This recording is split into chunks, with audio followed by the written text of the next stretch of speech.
Maayong gabi sa tanan, maayong gabi sa virtual, Ladder to Heaven member sa virtual o sa mga nag-subscribe sa ato sa YouTube. Magandang gabi sa lahat.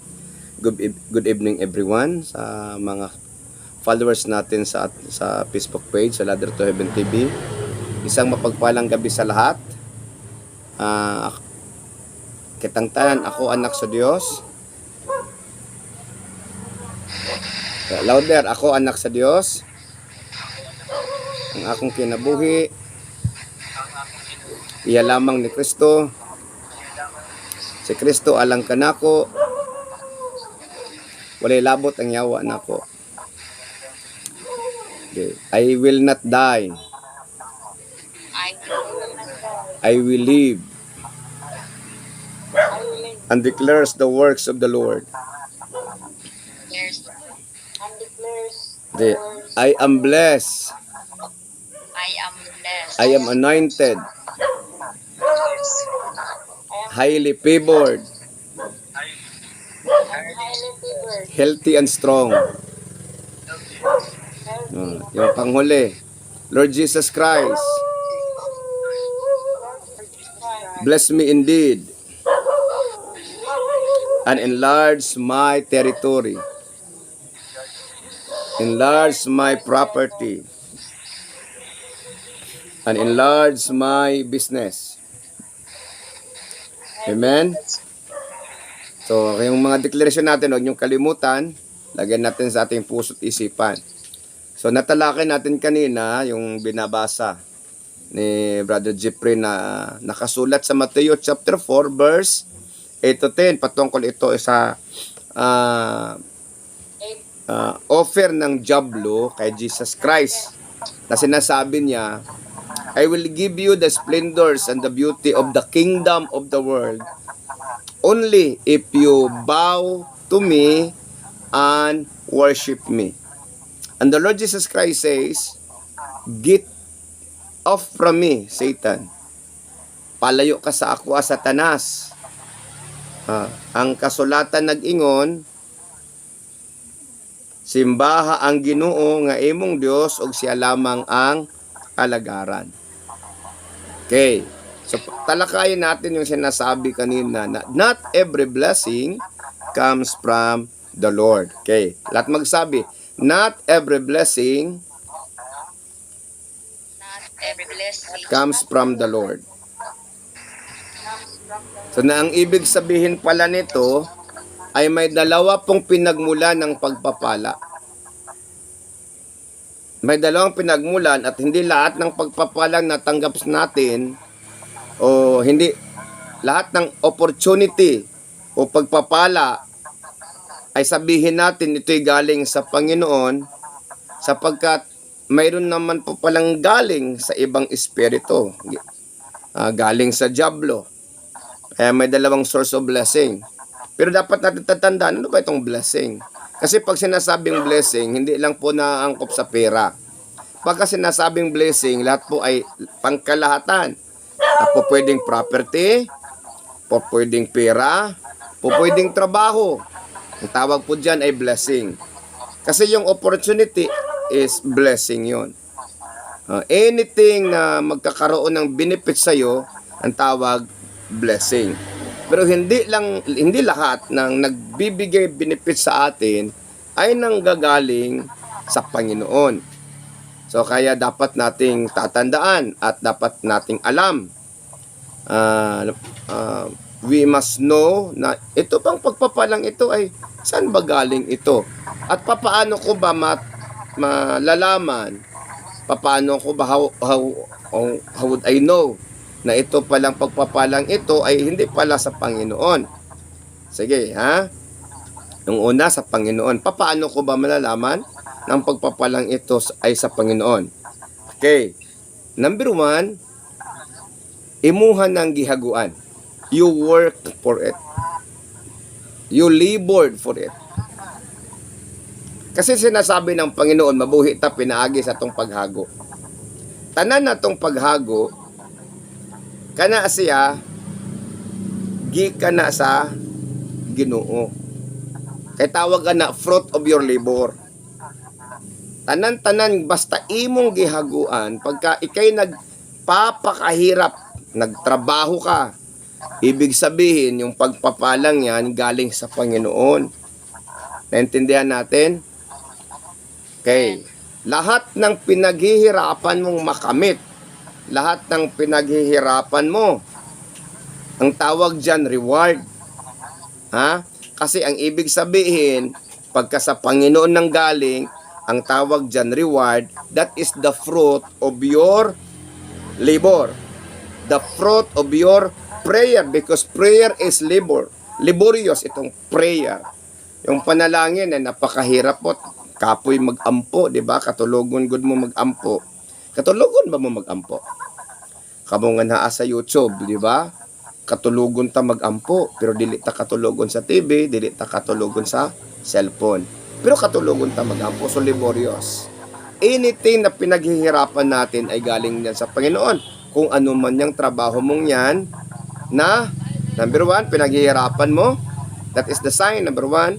Number 2, honest earning. Yung honest earning. Nakuha mo sa malinis na paraan. Nakuha mo doon sa patas na paraan. That is blessing from the Lord.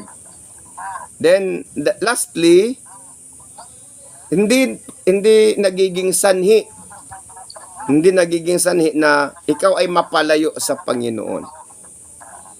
Kasi pag mayroon kang trabahong napalayo sa iyo sa Panginoon, magkakasala ka, ay malamang yung management ay nasa iyo. Yung kadahilanan ay nasa iyo. Maaring mabuting trabaho yan, subalit ay nagiging hadlang sapagkat mas iniibig mo yung trabaho, it will be considered as connections of evil. Okay? Nasabtan? Naintindihan? Okay. Pagkagaling sa Panginoon, reward. Pagkagaling naman sa diablo, bribe. Ang sabi ng bribe, suhol. Okay. So, ano ang katotohanan? O papaano ko ba na malalaman na ito palang blessing ko ay nanggaling sa diablo? Okay, number 1, fruit of corruptions. Ha? Number 1, fruit of corruptions. Kaya nga minsan nabibiktima tayo sapagkat yung mga pamimigay ng mga politiko, hindi natin alam kung saan galing yan eh. Diba? Tapos tayo nagagalit pag hindi tayo nabigyan. Ibinibinta mo na yung boto natin. Yun. Galing doon sa, ewan ko lang kung saan ang galing yung pera. Yan, pinamumudmud sa mga tao, di ba? It is rampant naman na yung during elections ay talaga namang mga tao busy. Oh, kung hindi mo alam kung anong reason bakit sila busy, yun, from corruptions. Number 2, ito ako minsan nabibiktima din ako dito eh. Yung easy money, scam. Ayun, kamo ba nabiktima na mo sa scam? Hapit. Oh. Kanang scam, ako nabiktima ko sa reveal pero konti lang. Kasi sometimes God allow us to para ba di lagi ta maminaw pud no, di ba? Kita maminaw sa Ginoo. Gusto ta dayon nga gusto ta ba og di mo agig protocol ba? Gusto ta nga dalira. Dalira kay ta makakwarta. So naay opportunity maminaw pud ta kay daghanan pud kayo nga maayo pud mo explain ani legal ni ana legal ni kay mangita kog legalities. Pero naay conviction nga murag alanganin pero niingon nako sige solenan na ako gamay. Di ba? So gahadjug ulo ang tao. And sometimes those mistakes magbibigay sa atin ng karunungan upang tayo magiging maingat na sa susunod. Okay. Tandaan natin ha, basta gani sa scam na easy money, limbong na, tikas, or kawat, or sugal. Ayun. Diba? Sikan sa sugal. That is from Satan. Okay? Naintindihan? Ito'y masakit na katotohanan. Maraming mga tao maasa sa sugal. Nabito nagpa-prayer request. Ana sila, Pastor, pwede ko magpa-prayer request nga mo daog ang ako ang gipatdan ba? Ingon ko maglisod man ta nag-ampo. Kay di man ang Ginoo manugal. Ha? So, ingon ko sa muhatag man ko og tights, Pastor, kung mo daog. Ingon ko ayaw na lang. Oh. Kaya wala ko nag-ampo nga mo daog siya. Kaya kung mo daog siya, ganahan naman siya patad. Yeah. So, dapat tayo magiging marunong, mapagmasid. Dapat tayo magiging open-minded. Doon sa dapat nating matutunan at malalaman na saan galing yung blessing. Pagka yung blessing kasi galing sa easy money, galing sa corruptions, galing doon sa nakaw, galing sa tikas, ilad, kana siya, di na siya mulahutay. Maghatag na og kagubot og kaguliyang sa imong panimalay. So, unsay angay natong buhaton? Pangandoy sa Ginoo nga panalanginan ta. Yung kaloob ng Panginoon sinasabi na sa John chapter 10 verse 10, I have come that you may have life and have it abundantly. In fact, pinagpapala niya si Abraham. Si Abraham, before siya namatay, ang sinasabi ng Biblia ay siya napakayaman. Bakit ba nagiging mayaman si Abraham? Sapagkat pinagpapala siya ng Panginoon. Subalit yung pagpapala ni Abraham ay nasubok doon sa mga pagsubok. It was proven and tested by the testings and trials na ipinarating sa kanya ng Panginoon upang ang karunungan niya ay lumago. Si Abraham, si Isaac, si Job, yung si Jacob, si David, mga taong pinagpapala. Si Daniel, pinagpapala sa binigyan ng posisyon. Si Mordecai, binigyan ng posisyon. Si Esther, si Hadassah. Si Esther, nagiging reyna ng Persia. And that is the blessing of the Lord. Pero hindi yun nagiging dahilan ng sila ay napalayo sa Panginoon. Ito namang galing kay Satanas na example, si Balaam. Ay nag-o-offer yun si Balak sa kanya upang kanyang murahin at sumpain yung mga Israelita. Sabi ng Panginoon, di ko sinusumpa yung aking pinagpapapala. Okay. Yun palang masasamang pinagkukunan ng salapi ay hindi pala sa Panginoon. Kunyari nanalo sa sugal. Sinasabi, ay praise the Lord, nanalo ako sa sugal. Hindi naman galing sa Panginoon yung sugal eh. Amen? Hallelujah. Praise the Lord. O, nakapulot ka ng pera. Hindi naman sa iyo yun. Isauli mo. Paano kung maisasauli? Di, hintayin mo. Huwag mong gastusin. Huwag mong gastusin. Hintayin mo kung merong maghanap. At kung merong maghanap, ibigay mo. Kasi may mga ID naman dyan. Ako, nakapulot ako ng 100. 3 araw bago ko iyan ginasto. Baka naman sakaling may maghahanap. Di walang naghahanap, yung sabi ko sa Panginoon, Lord, gagastuhin ko na to. Kasi wala naman naghanap, 3 araw na. So, lagi nating tatandaan, ang Diyos ay magpapala. Pero ang kanyang pagpapala ay kasabay ang karunungan.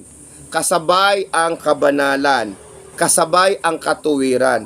Kaya sinasabi ng Panginoon, huwag tayong iibig sa salapi, sapagkat ang salapi, doon nagkakaroon ng connection yung diablo pagka iniibig natin yung salapi. Sapagkat pag iniibig natin ang salapi, ay nais natin kukunin ang salapi kahit sa anong paraan.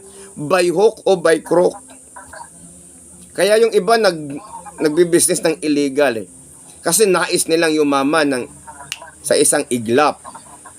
Kaya ang dapat natin gawin ay trabaho tayo ayon sa dapat.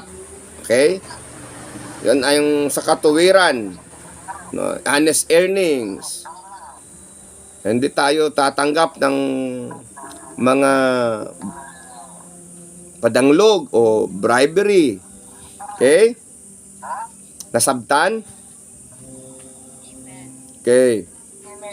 I hope na kayong nandyan sa YouTube ay nakikinig ay naiintindihan nyo din yung sinasabi ko. From Satan, corruptions, limbong, tikas, kawat, sugal, nakapalayo nimo sa Ginoo. Tawag ana blessing from Satan. Yung blessing from the Lord, you have labored on it, you have honest earning on it. Okay? Naghirap ka, nagpagod ka, yun, galing sa Panginoon yun, sapagkat sinasabi ng Panginoon na buhay ka sa pamamagitan ng iyong pawis. Okay? Anumang properties na acquired mo, papasalamat mo sa Panginoon, bunga yan sa iyong pagpapagod. Pero pagka nandyan ka lang, naghihintay, katulad nung nangyayari sa Kapa, naghihintay lang yung mga tao, di ba? Sa Regine, yung mga ano pa mang mga investment scam, yun ang nangyayari. Daming biktima kasi daming umaasa. Katulad nung nangyayari sa Pogo, daming nakinabang. So, sila na din yung nag-aawayan, kasi nababulabog na. Okay. Kaya, not every blessing comes from the Lord. Gikan do sa yawa, na apoy gikan sa Ginoo. Karon, ang saon nato nga ang Ginoo mohatag sa tuag panalangin. Okay, number 1, basahin natin ha. Sa Exodus chapter 28, basahin natin. Okay, Exodus chapter 28. Buksan natin ang ating mga Deuteronomy chapter 28.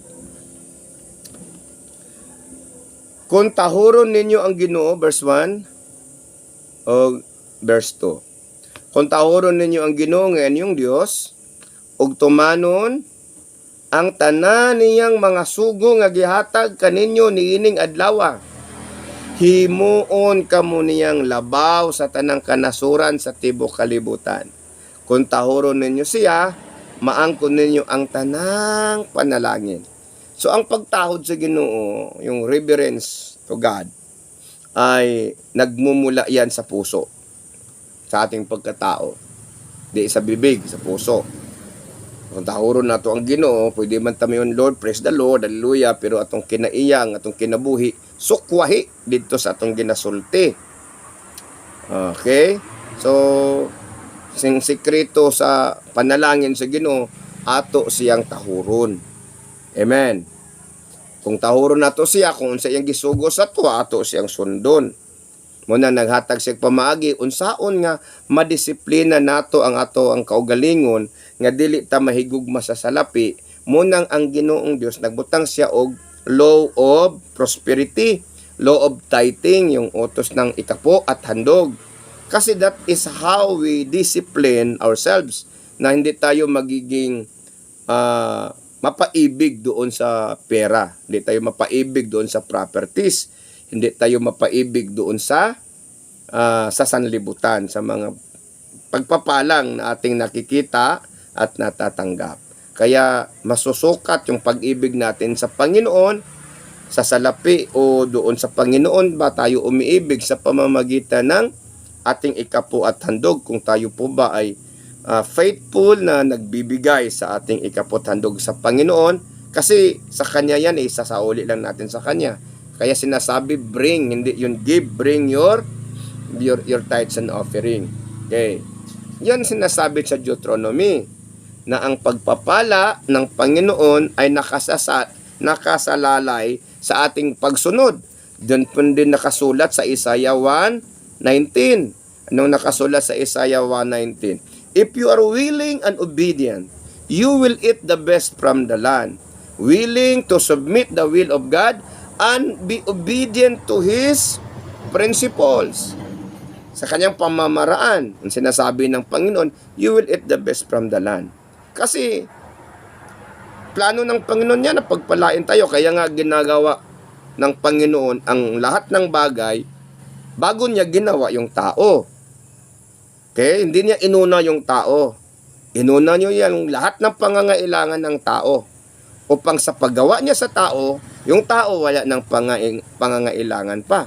Kaya tinatawag yung garden. Garden of Eden. Garden of peace, garden of joy. Kasi wala ka ng kailangan pang hanapin. Nandun na lahat eh. Yung presence of God, yung pagkain mo, nandun na. Okay? So, kasi kalooban ng Panginoon na hindi tayo maghihirap. Kalooban ng Panginoon na hindi tayo magkakasakit. Kaya nagkakasakit tayo sa ating mga kinakain. Nagkakasakit tayo sapagkat kumpiyansa tayo. Kasi malakas tayo. Kasi nagkakasakit yung tao kasi bisyo. Okay? Inom, sigarilyo, kahit na nilagyan na ngayon ng babala eh. Nakasulat doon, government warning, cigarette smoking is dangerous to your health. Pero yung nasa government, sila yung naninigarilyo. yung mga lawmakers natin, yung mga congressman, senador, presidente, o ano pa mang nasa gobyerno, sila, yung doktor, alam ng doktor yan eh. Pero anong nangyayari? Si doktor naninigarilyo din. Okay? So, palang baliwala yung warning na cigarette smoking is dangerous to your health. Yung tanduay, nakakasira ng atayan eh, nakakasunog. Pero bakit daming taong umiinom ng mga nakakasunog sa katawan? Kasi kulang sa kaalaman. At kung meron mang kaalaman, talagang matigas yung ulo. Kaya sinasabi doon sa Proverbs, sulat ninyo, Proverbs chapter 29 verse 1, kung magpabilin kang gahig ulo, bisan kapila ka na badlunga, muabot ang panahon, nga matumba ka, o dili na kabarog. So pagka sinasabi matumba nga di ka kabarog, patay na ka ana. Amen? Kaya kanang tanan nga natumba, makabarog, buhi man na. Pero kanang natumba nga di nakabarog, patay na. Kung gahig, kag magpabilin kang gahig ulo. Kaya may people are perished for lack of knowledge. Kung kakulang tayo ng kaalaman at karunungan na nanggaling sa Panginoon, malamang magkakasakit tayo, malamang magkakasala tayo, malamang mamamatay tayo. Pero pagka tinanong niyo ba, Pastor, ano pang kalooban ng Panginoon sa amin? Sa atin, na kanyang mga anak. Kaya nagpapakamatay si Jesus Christ para magkakaroon tayo ng espiritual na pagpapala. At ang espiritual ng pagpapala, alam niyo mga kapatid, diyan po nag-umpisa yung tunay na blessing sa espiritual na pagpapala. Kaya yung mga pinagpapalang walang espiritual na pagpapala, walang portion sa langit yan, sa kaharian ng Diyos. Kaya sinasabi doon sa awit, ayaw kasina sa mga dautan nga mudato, kay mahanaw sila, sama sa tangkob, sama sa gabon, mubo lang ang ilang ginenhawa. Do dili ta masina, dato lagi sila. Sagdi lang, wala man pud sila'y Ginoo. Karon ikaw na kay Ginoo, padatuon man pud ka sa Ginoo. Kung number 1, minaw ka sa Ginoo, mosunod ka sa iya. Number 2, kung magkugi ka. Number 3, kung magsibings ka. Number 4, kung maantigo ka, modumala sa panalangin nga gihatag sa Ginoo. Pero kung hilig ka og ampo, nya hilig pud kag ligid-ligid, o nya hilig pud kag gasto, nya hilig pud kag pamalit mga way klaro, ayaw kag guol. Kay pila ka tuig gikan karon, sa nina ragi imong property. Sabtan. Nasabtan. Munang ingon ang Biblia, kung magsigira daw kag kaon og lami nga pagkaon, unya magsigira ka og suroy-suroy, unya magsigira kag lipay-lipay, muabot ang panahon nga mapurdoy ka. Kung magsigira kag pangyugpos, unya matulog, muabot ang panahon nga muhasmag sa imo ang kalisod sama sa usa ka tulisan ug biyaan kanila way nahot kana. So mo na ang Ginoo gusto niya panalanginan ta. Jeremiah chapter 29 verse 11 unsay nakasulti dito. Okay? I have a plan set for you. Plan to prosper you, not to harm you. Plans to give you hope and a future. Na nga, makadato ang panalangin sa Ginoo. Wisdom ang ibig sabihin nun.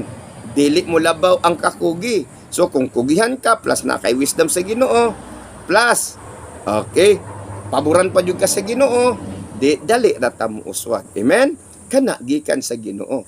Pero maghulat lang ka. Kahiya pud oy. Og eleksyon oy. May man tong eleksyon kay lingkod-lingkuran ra nato dito. Butangan ra nag-blow atong kuko. Pirma tag kadiyot dito sa kanang sample balot. Kwarta na dayog 500. Unya agwantag unom ka tuig, tulo ka tuig. Sisigig bagutbot, wa jud ko kauyon ani among mayor, wa jud ko kauyon ani among gobernador, wa jud ko kauyon ani among congressman. Bay wa kauyon nga perte nimong lipaya kagkag imong kamot. Salamat. Ana din ta. Ya. So dili na gikan sa Ginoo nga blessing. Ha? Nasabtan? Are you listening? Praise the Lord. I hope na kamo nga nasa YouTube. Ablihan nato atong salabutan. Salmo 23:1. Abala niyo kung sa gisulat sa Salmo, ang Ginoo ang atong magbalantay. Kinsay atong magbalantay? Ang Ginoo. So unsay gisulat niya sa 23:1, ang Ginoo mo'y akong magbalantay, walay, sige kamo sumpay, walay makulang o nakulang. Walay makulang o walay nakulang? Walay nakulang. Bot pasabot, gina-provide ng daan. Ingon siya, gipapahulay niya ako sa lunhang sibsibanan. Okay? He leads me into the green pastures. Munang mga tao mo abroad sila para mo dato madug Amerika, Europa, Canada, Australia, para mo dato. Ay padatuon ta sa Ginoo bisag narata sa Pilipinas. Kay padatuon ta sa Ginoo kung asa ta basta nagkinabuhi ta nga matinud-anon, kugihan diha sa Ginoo. Amen. He leads me into the green pastures and into the springs of clear waters. Tultulan ta sa lunhang sibsibanan o gitultulan niya sa tinaw nga katubigan. So ang tawag ana prosperity. Dai prosperity sa Ginoo. Napay prosperity sa yawa. Dito ta sa Ginoo kay dili ta alkansi. Nganong man kung sa yawa ang prosperity nato gikan, listen ha sa YouTube, mga listeners and followers, kung sa yawa ang atong blessing, wala tay panahon sa Ginoo, sultihan ta mo. Sure man ta nga mamatay. Sure ba ta nga mamatay kamo diha sa virtual? Sure ba ta nga mamatay no? Kay kung ang atong panalangin diri ra sa kalibutan gikan sa dautan, ayaw mo kalipay. Kay inig kamatay ninyo, di na ninyo madala ang inyong kalag kay wala man may relasyon sa Ginoo. Okay, daos-os mo dito sa impierno. Okay, ngano man pagka naamanggod ka sa Ginoo, ilikay ka sa Ginoo anang mga dili maayong panginabuhi. Ilikay ka sa Ginoo sa mga anomalya nga panginabuhi. Mga dili balaanon nga panginabuhi. Ilikay ka sa Ginoo ana. Okay. Muna nga kung naatay Ginoo diri sa kalibutan nya gipanalanginan ta sa Ginoo nya nga atong panalangin atong gigamit para ang mga tao makailag Ginoo. Atong gipagamit para mutabang sa uban. Sa ingon ni ana makabaton tagbahandi dito sa langit. Muna giingon ni Jesus Christ, sa to dato, ingon ang dato, unsay akong buhaton para maluwas ko. Rabay. Ingon ang Ginoo na, baligya imong kabtangan og ang halin ihatag sa kabos aron makabaton ka og bahandi dito sa langit. Unya balik og sunod nako. So sunod nako para kung asa ako adto usab kamo. Si Jesus Christ ahaman siya to sa langit. Kita nga nagsunod kay Jesus Christ ini kamatay nato, asaman ta adto og langit. Ingon siya, do not let your heart be troubled. Believe in God and believe also in me. In my Father's house are many mansions. Madto ako, mag-andam muna sa inyo. Inigbalik na ko. Kuhaon ta mo. Kinsay kuhaon? Kadtong matinud-anon nga sunod sa Ginoo. Kadtong nahigugma sa Ginoo, labaw sa kwarta, labaw sa trabaho, labaw sa negosyo, labaw ni bisan kinsa. Okay?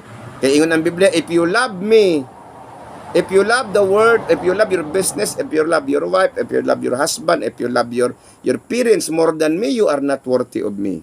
Dili man ba't pasabot nga atong isalikoy, atong ginikanan, atong asawa, atong bana, atong mga anak, atong isalikoy, dili ba't pasabot isalikoy sila na unsa ba?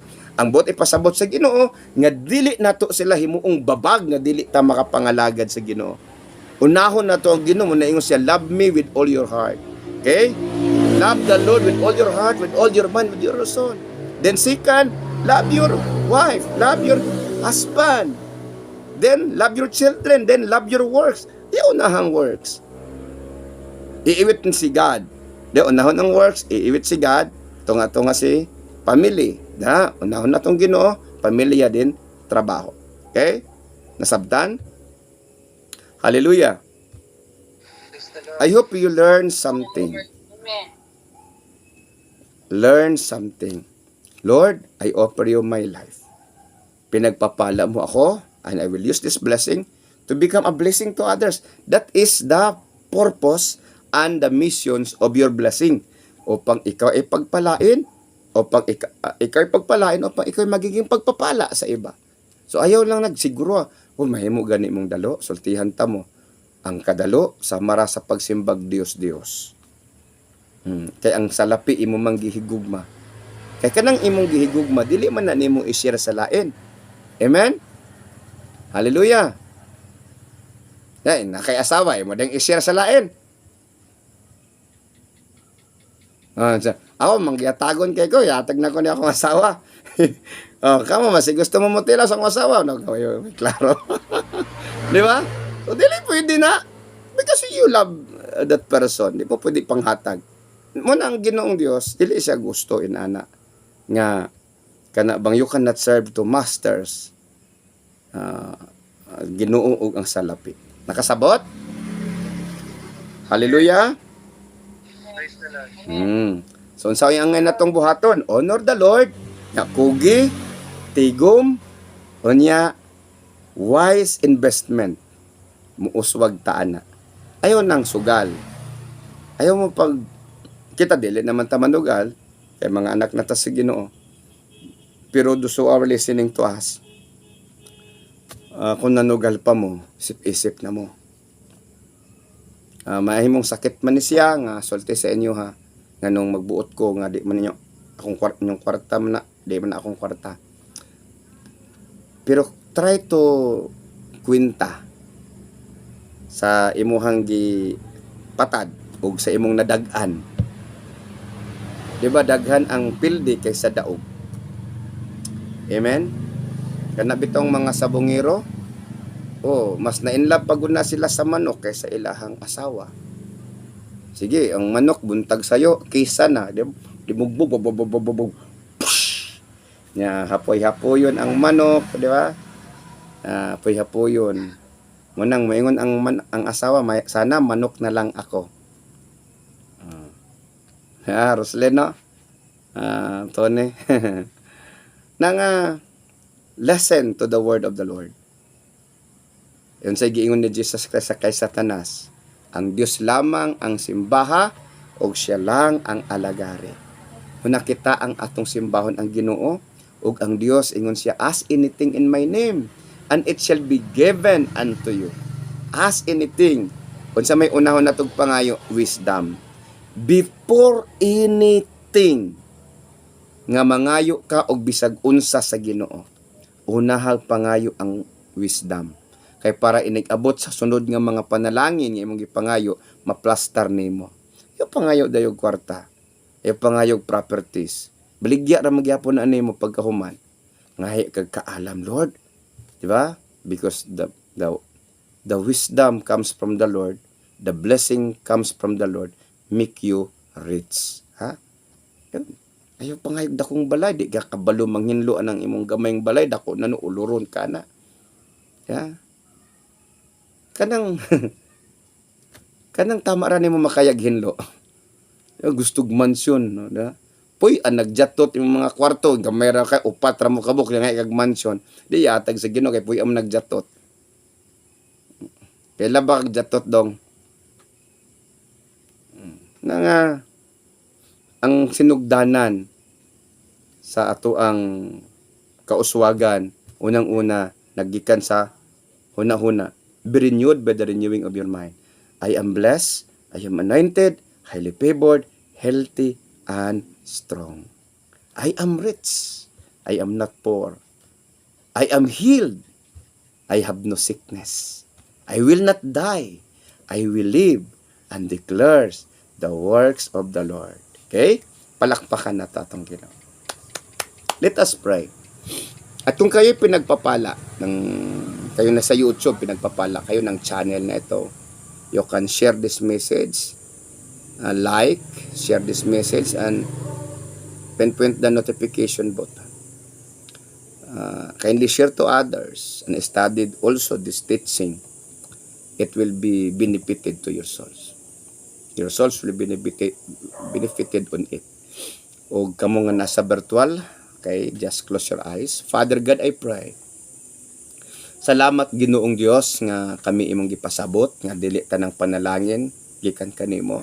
And we should be wise nga ma-discern namo, Lord.